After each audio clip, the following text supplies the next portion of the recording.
Salut, c'est Magna Magister et bienvenue donc à tous les amoureux de la chose ludique pour cette deuxième vidéo de la semaine consacrée à une autre déclinaison du système Shiptails dont je vous parlais avec les 1000 marches.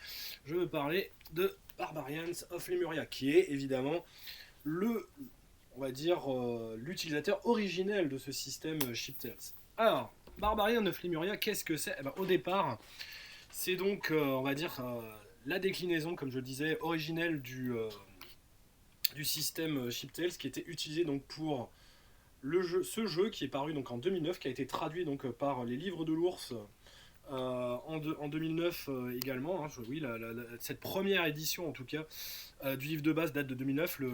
L'édition d'origine donc chez Beyond Release Games date elle de 2008. Et on avait affaire donc déjà à on va dire une première mouture d'un jeu donc de Sword and Sorcery. Voilà, cette édition est illustrée par le Grumpf, que ce soit au niveau de la couverture et des illustrations intérieures. On a vraiment affaire à de la Sword and Sorcery très classique. Le livre, donc, tel qu'on le voit ici dans cette première édition, donc, fait 90 pages environ. Voilà, c'est passé un petit peu sous les radars hein, à l'époque, il faut le dire.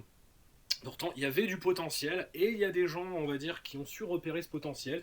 Il y a eu après donc une édition mythique qui est sortie de ce jeu et c'est cette édition mythique qu'on a maintenant en français donc depuis 2016, édité donc par les éditions Ludosphérique, qui est à la fois donc une boutique qui vend donc du jeu d'occasion mais également qui est un petit éditeur qui donc nous fait l'honneur de nous donner, on va dire, une gamme d'une qualité exceptionnelle, vraiment. Au niveau de la qualité de ces suppléments, tout le monde, on va dire, est tout à fait d'accord pour dire que, voilà, ce jeu-ci est vraiment, on va dire, une pleine réussite. Là où, on va dire, la première édition de Barbarian of Lemuria était, on va dire, tranchée beaucoup. Enfin, du moins, elle faisait. Voilà, elle divisait quelque peu entre donc, les amoureux de la Sword en Sorcery qui trouvaient un jeu simple, mais on va dire extrêmement intéressant pour émuler le genre, avec un système qui tournait bien. On l'a vu d'ailleurs avec, on va dire, les 1000 marches, hein, que voilà, le système était vraiment assez facile à prendre en main et était efficace. Là, on en a, on va dire, la déclinaison d'origine. Et on a en plus un bouquin donc de base pour la modique somme quand même donc moi j'ai 29,95 €. Un bouquin quand même de quasiment 220 pages, vraiment avec donc couverture souple, mais on va dire pelliculée, voilà, et très solide au niveau de sa reliure, malgré tout, avec donc papier glacé et surtout des illustrations intérieures euh, noir et blanc, du plus bel effet, qui sont vraiment dans le ton, on va dire, de l'univers, réalisé par le fameux Emmanuel Rouillet, qui nous a donc donné Wurm, qui a également fait des illustrations. Donc moi, voilà, j'avais vu, on va dire, son travail surtout quand j'ai participé au projet Colonial Gothique, puisqu'il nous a, il a eu l'honneur il nous a fait l'honneur de nous dessiner l'écran. Et on a vraiment, on va dire, voilà, des illustrations noir et blanc qui soulignent vraiment bien comment dire, le propos. Et c'est vraiment génial. Au niveau du système de jeu, comme c'est Shiptails, donc on est vraiment dans cette même optique. Alors est-ce que je peux vous montrer une feuille de personnage? Non, il n'y a que celle du livre de base. Donc voilà à quoi ça ressemble. C'est efficace. On a donc 4 attributs: vigueur, agilité, esprit, aura. Donc on retrouve quand même les. Et donc qu'on va associer à des carrières qui sont donc en fait un ensemble de compétences qui correspondent évidemment à une profession. Et donc, pour ce qui est du système de jeu, c'est simple, hein, un attribut, une carrière, et on ajoute 2d6, et donc si on fait 9 ou plus, on réussit l'action. Voilà, et on a après des déclinaisons évidemment aussi pour le combat, où donc évidemment on ajoutera un attribut plus une caractéristique de combat, dans le cas on va dire des combats justement, et donc avec une caractéristique d'initiative qui marche également de la même manière. Voilà, donc ça c'est pour le système de jeu, on est vraiment dans quelque chose de très efficace qui souligne bien, on va dire, le côté, comme je l'avais dit, ma description du système Ship Test de manière générale, le côté héroïque qui est spécifique, on va dire, à cette mouture, donc, qui est une mouture Sword and Sorcery. Donc on est vraiment, on va dire, dans l'émulation des aventures de Conan le Barbare, hein, des héros, on va dire, dans le plus pur style donc, de, Howard, de Robert Howard.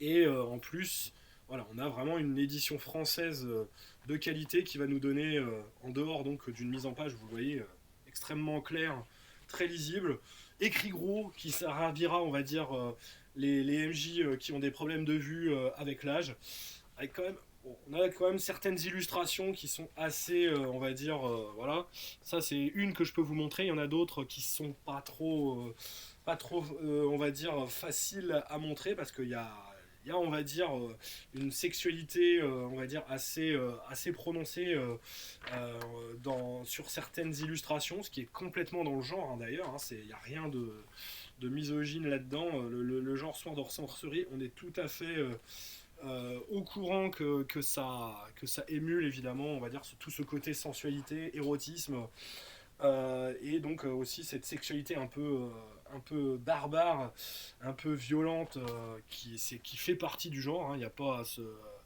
à se froisser, on va dire, de la chose. Quand le genre est bien décliné, on peut, on va dire, je pense, faire la part des choses sur ce point. Et donc, pour ce qui est de... Voilà, regardez un peu ces genres d'illustrations, c'est vraiment magnifique. Enfin, moi, en tout cas, j'aime énormément son style, hein, Emmanuel Roudier. Voilà, il y a vraiment beaucoup de choses. Donc, le livre de base que je tiens entre les mains. Donc on a déjà une création de personnage qui va se décliner par une dépense de points, donc à répartir dans les caractéristiques que je vous ai citées. On va choisir également une origine qui va nous donner des avantages et des désavantages également à choisir avec un nom et prénom. Voilà, donc ça c'est le personnage en fait est très très simple, hein, voilà. Et puis après donc on va choisir des carrières qui vont nous donner également voilà, des avantages, des avantages, des idées, on va dire, de quoi il s'agit en fait et de quel champ de compétences couvre évidemment notre profession en question, voilà, la profession d'esclave, etc. Donc forgeron, fermier. On est vraiment dans un univers donc de Sword and Sorcery extrêmement classique, hein. Donc on a évidemment un monde barbare, on va dire, avec des petites cités-états très repliées sur elles-mêmes, évidemment des rois sorciers qui veulent essayer de dominer le monde et qui vont donc être les principaux ennemis, on va dire, de nos PJ, sachant qu'évidemment les PJ, eux, ne vont pas vraiment pouvoir eux-mêmes pratiquer la magie, hein, c'est pas du tout dans l'esprit, même si, bon, techniquement la carrière existe, donc il peut y avoir des personnages qui pratiquent une certaine forme de magie, mais elle sera jamais, on va dire, aussi puissante que celle, on va dire, des sorciers qui dirigent le monde et qui, on va dire, le font pour des raisons évidemment extrêmement égoïstes, maléfiques. Enfin bref, on est dans des archétypes, on est dans des clichés, mais c'est les clichés de la Sword and Sorcery. Et voilà, si on veut jouer à ce jeu-là, il faut, on va dire, en accepter, on va dire, les codes. Donc après on a un chapitre également sur les langues, l'équipement du héros, et vous voyez ça va assez vite, hein, bon, avec les descriptions des armures. Le système de jeu en question, donc là on est juste à la page 56 hein, du bouquin, donc la création de personnages, elle tient en pas grand chose, mais après c'est donc toute la description des traits qui elle prend de la place. Donc en fait en une quarantaine de pages, on a la création de perso pas à pas. C'est assez didactique, hein, donc sur ce point, voilà, c'est vraiment pas un jeu complexe sur lequel vous allez vous prendre la tête à savoir qu'est-ce que je vais. Non, voilà, il faut pas se prendre la tête sur ce genre de choses. Donc l'utilisation évidemment des points d'héroïsme qui sont extrêmement importants dans le jeu, puisque ça fait tout le cœur du jeu et tout son, on va dire, son panache d'une certaine manière, sa spécificité, puisqu'on est vraiment dans cette optique du jeu d'aventure avec où les personnages vont avoir un réel impact sur le monde, justement à travers leur statut de héros. Voilà, le système de combat, les blessures et la mort. Donc, j'ai pas pu, on va dire, juger vraiment de la dangerosité de la chose par rapport aux 1000 marches. Mais pour moi, on va dire, le jeu est un peu plus violent quand même. C'est vraiment on va dire, dans la thématique, hein. Mais bon, voilà, ça reste des héros, donc il y a plein de moyens évidemment de s'en sortir. Toujours avec, on va dire, les points d'héroïsme.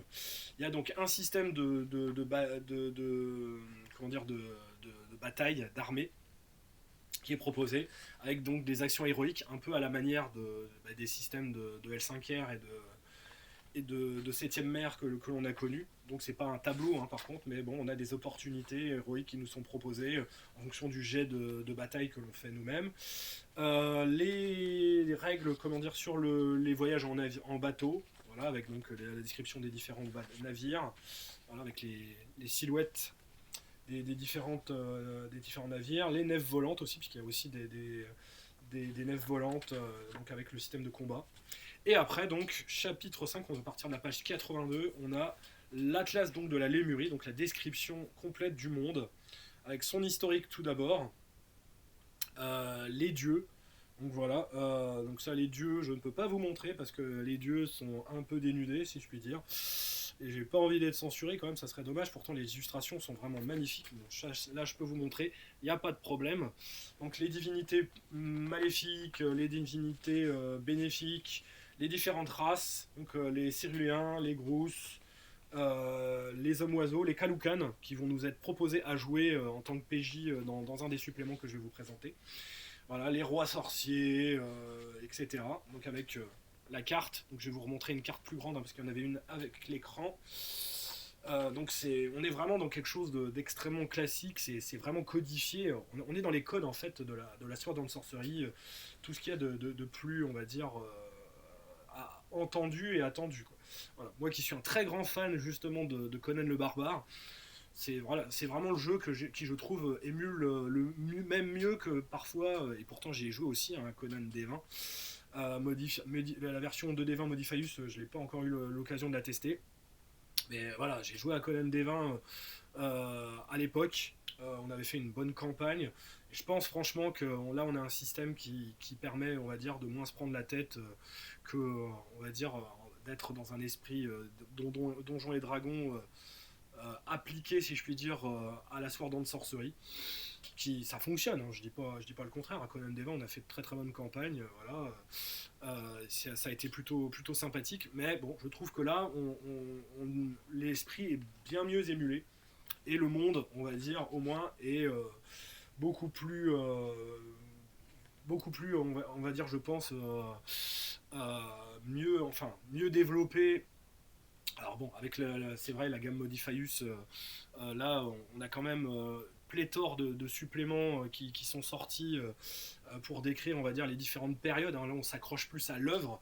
Là, on est vraiment dans la description d'un univers original, certes avec les codes, les codes précis, on va dire, du Sword and Sorcery. On y retrouve vraiment tout, hein. Voilà, on a des endroits, on va dire, glacés, des jungles, des endroits désertiques, des steppes, etc., des endroits montagneux. On a vraiment tous les types de décors en fait qui vont servir justement de cadre à nos aventures. Description de la flore, etc. Le bestiaire aussi, donc là on a vraiment, et c'est là la force justement de la qualité artistique, de la direction artistique autour, on va dire, des illustrations d'Emmanuel Roudier, c'est qu'on a vraiment, voilà, on a quelque chose de tellement réaliste, de tellement bien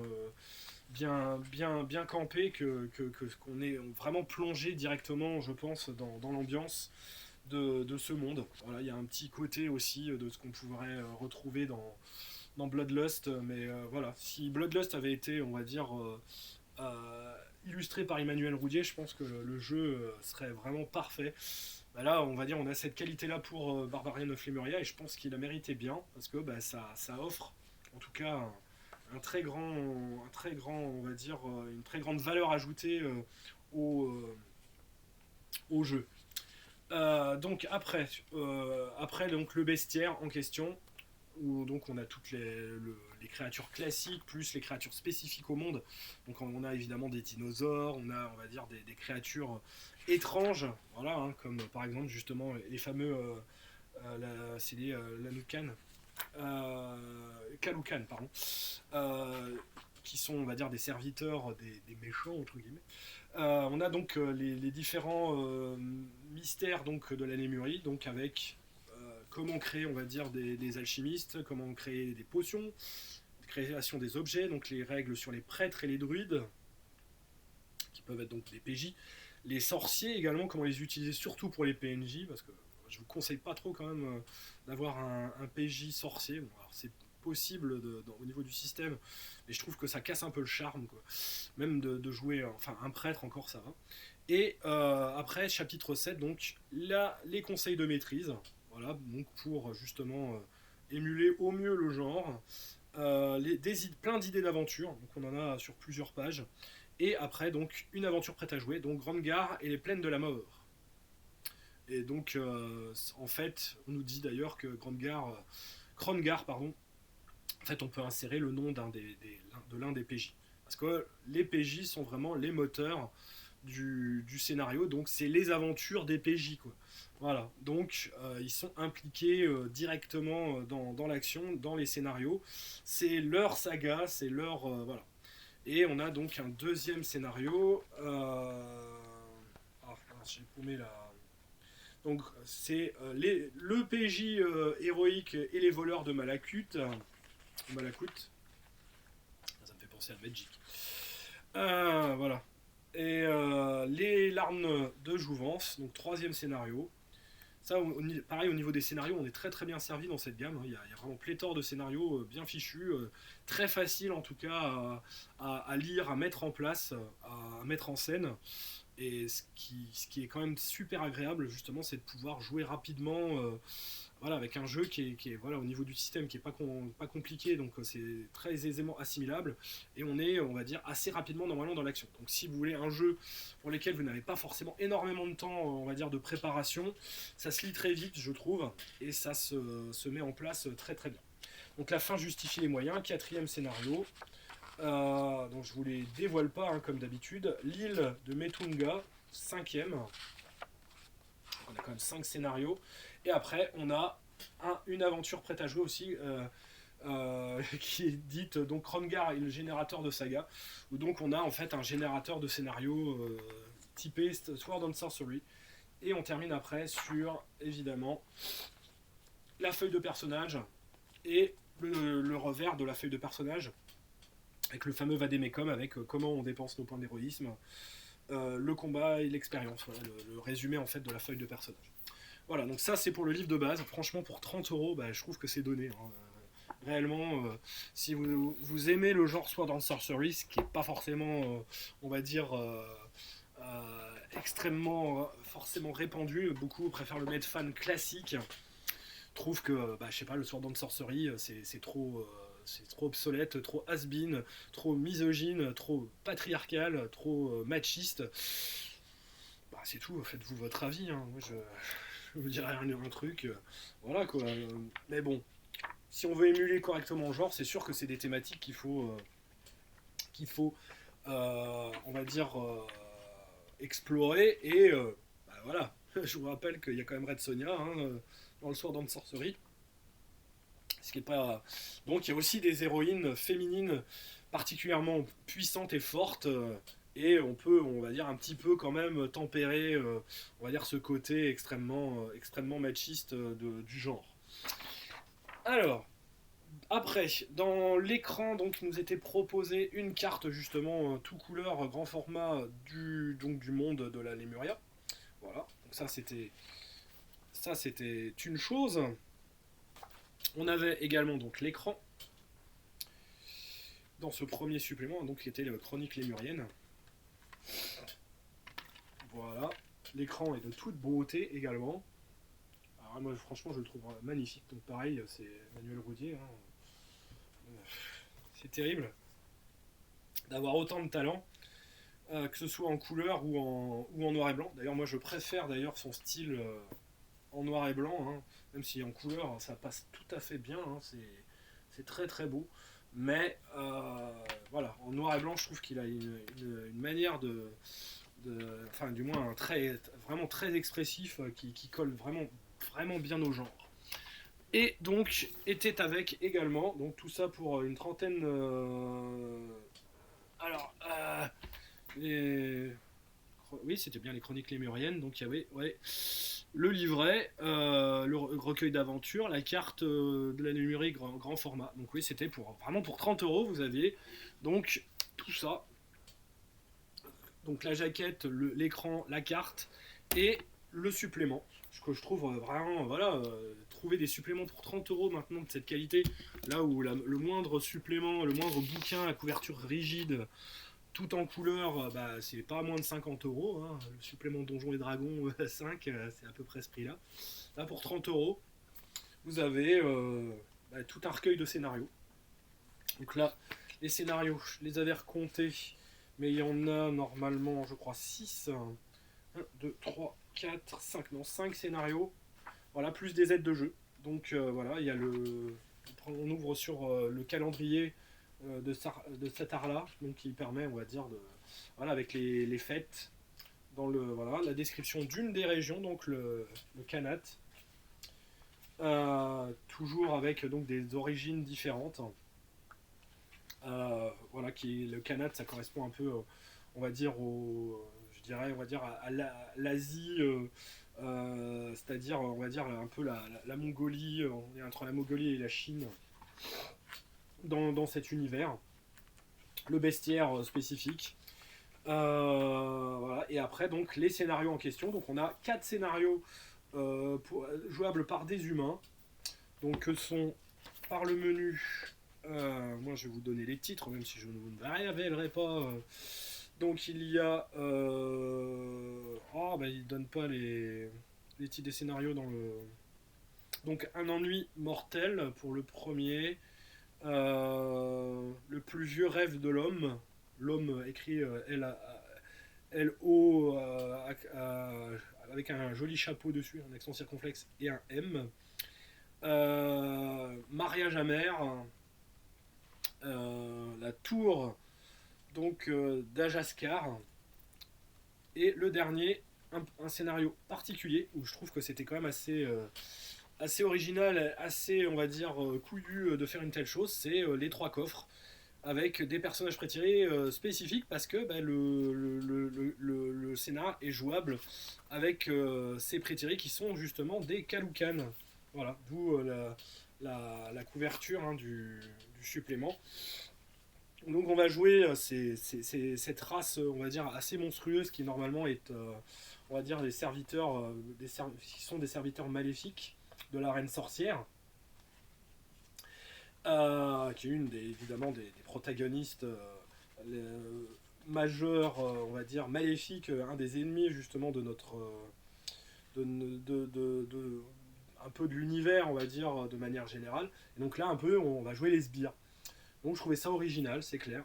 Mais bon, c'est un scénario, on va dire, plus classique. Mais malgré tout, je trouve on va dire un certain intérêt. Parce que bon, on est quand même... Il y a des petites parties donjons, évidemment.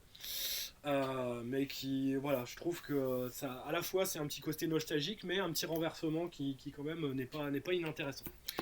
Et pour l'instant, dans la gamme, le dernier supplément d'intérêt, je pense qu'on va dire, vous en avez entendu parler, le Dieu voilé, une campagne, donc là pour 40 euros, donc, parce que la pagination est un peu passée, puis il y a eu l'augmentation probablement, puisque le supplément n'est pas très très vieux. Hein.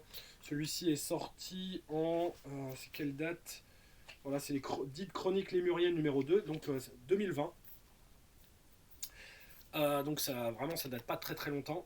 Et ben voilà, vous avez une campagne qui est vraiment, voilà, c'est voilà, 200 pages avec, on va dire, de quoi donner vraiment toute sa dimension. Donc la saga du dieu voilé sur à peu près 120 pages. Les descriptions du contexte avant, donc de la Satarla, la lac, un culte, donc les druides, le culte des druides gris justement, qui va avoir une importance après dans la saga, et Urseb. Et après, on a donc la saga en 5 chapitres, avec donc une petite aventure introductive. Et ensuite, donc, des aides de jeu. Donc là, les aides de jeu, en plus, on les a sur quand même une centaine de pages. Hein. C'est quand même quasiment... voilà, c'est quand même assez pléthorique. et c'est à noter. Mais franchement, c'est un travail, je trouve. Et donc, ça, évidemment, c'est une création française complète, hein. Autant le livre de base était une adaptation, on va dire, de l'édition mythique en anglais, mais déjà le Chronique lémurienne, le premier, était donc une création française quasiment complète, complète même. Et donc là, on n'est que des auteurs, on va dire, euh,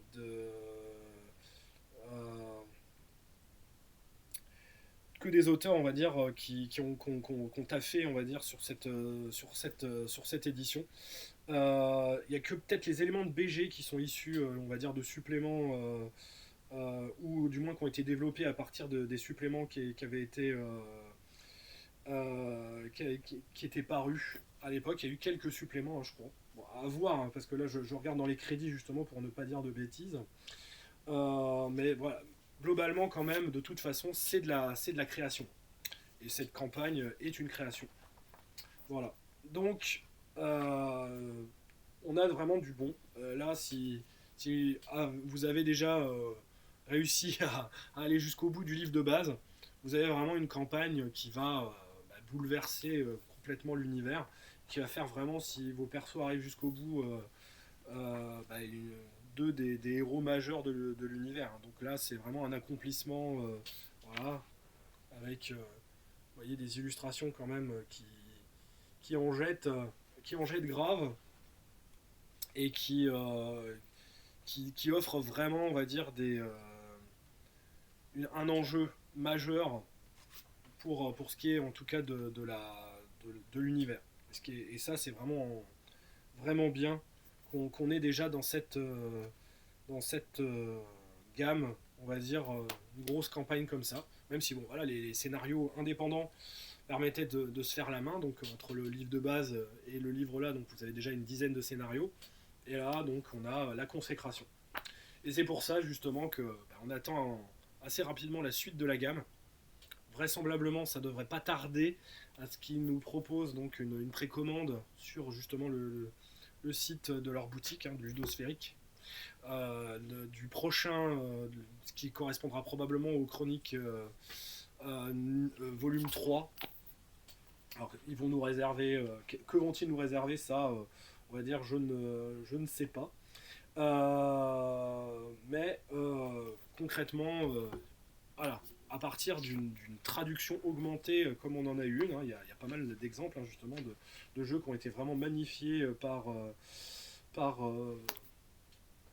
on va dire, une équipe française qui ont vraiment fait, on va dire, du jeu traduit une version, on va dire, vraiment spécifique, comme Colonial Gothic par exemple, où concrètement ça n'a rien à voir, le jeu n'a rien à voir avec sa version d'origine, soit le système de jeu ou même l'univers qui a été développé. Voilà, pour y avoir participé de l'intérieur, je peux vous dire que on a vraiment fait une version française du jeu. Là, pour Barbarian of Lemuria, c'est la même chose. On a vraiment une version du jeu en français qui est spécifique. Même si c'est donc au départ on a pris, on va dire, l'édition mythique qui était déjà assez conséquente. On a quand même, on va dire, une valeur ajoutée en français qui est indéniable. Voilà. Et ça, c'est bien, hein. On va dire que sur l'ensemble des gammes comme ça, quand on a une traduction, c'est pas seulement une traduction, il y a aussi, on va dire, un aspect création, hein. Il y a cette même chose là, on va dire, pour pas mal d'autres jeux, qui est quand même appréciable. Bon, après, c'est surtout une question de droit, hein. Il faut que l'ayant droit à la base vous laisse la possibilité justement de faire ce genre de choses, et c'est pas évident du tout qu'il vous en laisse la possibilité. Par exemple, pour Donjons et Dragons, créer du matériel spécifique, vous avez qu'une seule solution, c'est prendre la licence libre et broder votre univers autour, rajouter des choses, donc faire des versions, on va dire, à partir de la licence libre. Là, franchement, que dire, moi je peux que vous conseiller en tout cas de l'acheter, parce que voilà, c'est vraiment le savoir-faire d'un petit éditeur français, la passion même, voilà, pour le genre, avec une direction artistique en plus qui vraiment en jette, hein, parce qu'avoir choisi Emmanuel Roudier pour les illustrations, c'était quand même, on va dire, un excellent choix. Et donc, bah, je ne saurais que trop vous conseiller, ne serait-ce même que pour jouer cette campagne, d'acheter Barbarian of Lemuria, qui est franchement rapport qualité-prix, vous arriverez difficilement à trouver mieux. Voilà. Comme je disais, 30 € pour le bouquin de base, 30 € pour, on va dire, le supplément scénario, et là déjà vous avez de quoi jouer pendant au moins 1 an et demi, 2 ans, si vous jouez régulièrement, et la campagne où là, pareil, vous allez en avoir pour 1 an à en arriver à bout si vous jouez régulièrement, quoi. Voilà. Donc voilà, bah, c'était Magna Magister pour la gamme justement Barbarians of Lemuria, en attendant la suite. Donc bah, j'espère que ça vous aura donné envie, je l'espère, de mettre les doigts dedans. Moi j'attends juste de trouver un créneau et les joueurs qu'il faut pour vraiment pouvoir jouer justement cette campagne, ou jouer déjà des scénarios avant. Il y a de quoi faire. Là, je sais que avec les scénarios tous les scénarios prêts à jouer qu'il y a déjà dans la gamme, on n'est pas de reste. Et après, créer ses propres scénarios, comme vous l'avez vu, puisqu'il y a un système dans le bouquin de base, c'est très simple. Voilà, donc eh ben, ça m'a fait plaisir en tout cas de parler cette semaine justement du système Ship Tales et de ses déclinaisons. Donc voilà, et j'espère que bah, ça vous aura donné l'envie. Un jeu qui lui est tout à fait disponible, Barbarian of Lemuria, si vous aimez le Sword of Sorcery. Un jeu qui lui n'est plus disponible, mais qui pourtant mériterait de l'être de nouveau, les 1000 marches, ou utiliser le système Ship Tales pour faire des aventures pulp. C'est voilà, c'est l'idéal. Donc n'hésitez pas à laisser des commentaires, poser des questions, bavarder, venir sur le Discord pour en discuter. Euh, et également bah, approuver, j'espère, on va dire, mon travail sur ces gammes. Et donc on se retrouve là, actuellement par rapport, on va dire, à la diffusion de ces vidéos, probablement pour les lives du FIGE qui auront lieu donc plutôt quand le FIGE aura lieu, c'est-à-dire vendredi, samedi, dimanche. Je ne sais pas encore à quel moment je ferai le live. Je ferai selon les possibilités et selon les connexions que j'ai à disposition, ce qui ne va pas être évident. Peut-être que ce ne sera que des enregistrements d'interviews que je pourrai vous diffuser. Je ne sais pas dans quelles conditions, si les conditions seront optimales pour pouvoir diffuser. Je verrai bien. Voilà. Donc n'hésitez pas. On se revoit bientôt pour d'autres aventures et j'espère à bientôt sur la chaîne Tabula Rasa pour d'autres aventures merveilleuses, romanesques et pleines d'épées et de sorcellerie. À bientôt.